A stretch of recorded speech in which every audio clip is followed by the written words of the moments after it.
Thanks for tuning in to Comcast Tonight. I'm your host, Janelle Wolfe. In my hand, I'm holding a copy of Wes Britton's new book. He is a Pennsylvania native, and the book is called Spy TV. Wesley Britton is in the studio talking about something that really stemmed from his childhood that really became a passion of yours.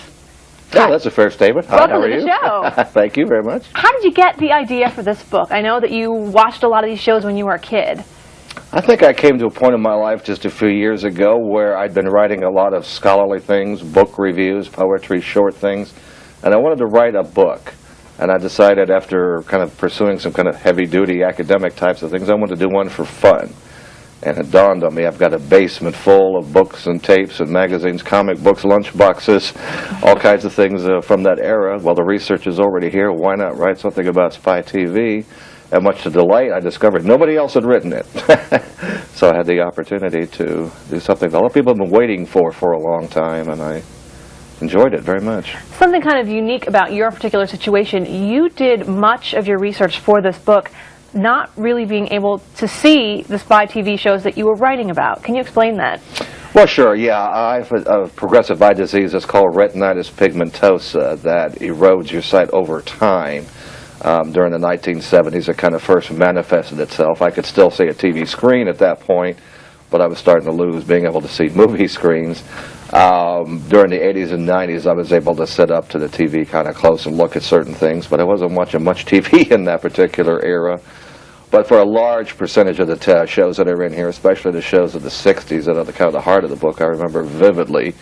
And, of course, there's a lot of research that was involved. There's so much written about so many shows that getting research on newer shows that are out there wasn't all that difficult. But I'll admit, you know, that I look back on looking at Diana Rigg as Mrs. Emma Peel with great fondness and can only imagine what Jennifer Gardner looks like running around in Alias. She's a babe, let me tell you. I can't do like Daredevil does in that scene in the movie with the rain. And right, all that. right. Well, this is a book that you mentioned that baby boomers specifically can relate to. Would you agree? I would say that the biggest chunk of it has to do with shows of the 1960s, although I found myself enjoying researching shows that led up to that period of time. So there's a nice long chapter on the 1950s about the propaganda kind of oriented shows like I Led 3 Lives and Biff Baker USA and things like that, and that led back into old-time radio. You've really got to go back into old-time radio to look at the history of TV. But then a good third of the book, at least, looks at shows from the 70s, $6 Million Man, and in the 80s, The Equalizer, Scarecrow and Mrs. King, MacGyver, shows like that. 90s, very long discussions on the X-Files, La Femme Nikita. And there's no way that I could avoid 2001, the debuts of 24, Alias, and The Agency. So it does come up. Everything except for this particular season, obviously. It's really one of those genres, not unlike, I think, medical shows, where it's really been on our TV screens from the very beginning. From 1951, the same year that I Love Lucy debuted, was the very first 3 TV spy shows, Dangerous Assignment, Foreign Intrigue, and I've forgotten the other one. I'd have to look it up in my book. But yeah, from the very, very beginning, yes. What is our fascination with spy TV shows? Obviously, there has to be somewhat of a thrill for us, maybe living vicariously through these guys? I think that's certainly part of it. There's over the years, that's one thing that's always been there, that we, as the saint likes to say, we always like to people do the things that we would like to do but would never do ourselves. So that's certainly that particular element of it. Decade by decade, if you look through the book, we kind of see how we see the world of espionage in television shows. In the 1950s, it was very much a stark black and white Cold War battle between America and communism. The 1960s were escapism from it. Get Smart and Man from U.N.C.L.E. Adventures and all that were more spy-fi, where we had secret agents battling science fiction. And then decade by decade, we can almost look at how we felt about espionage.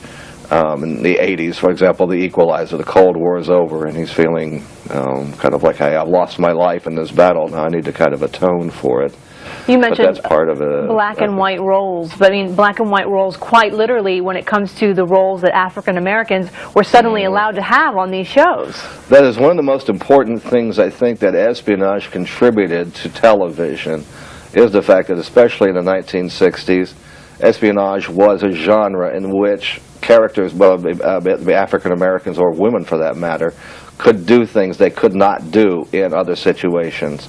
When Sheldon Leonard proposed I Spy, he had to tell the network executives are asking all these weird questions like, well, you can't have these guys staying in the same hotel room. I mean, this was serious times of segregation. In fact, I Spy was banned in a lot of stations in the South. Wow. And he responded that, well, look, they're going to be in Mexico, they're going to be in Hong Kong, they're going to be around the world.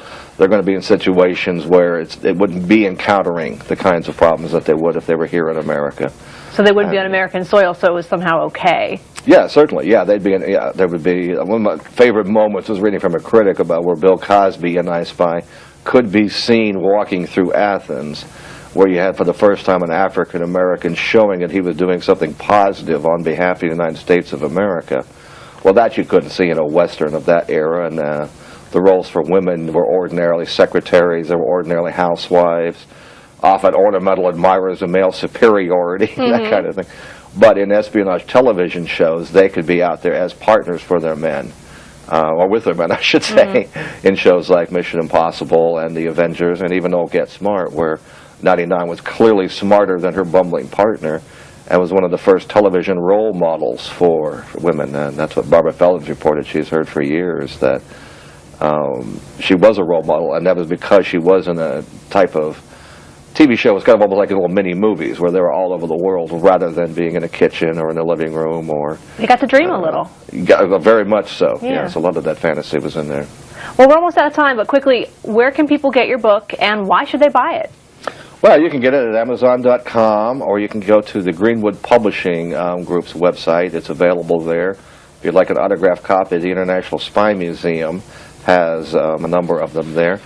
Why should they buy it? If you're interested in television, if you're interested in espionage, if you're interested in James Bond, if you're interested in science fiction, there's an awful lot about science fiction. Or Jennifer Garner. Oh, okay, Jennifer Garner. Or mysteries. That's one thing about the espionage genre is that it's included so many things over the years that it's really difficult to nicely nail down into a specific category.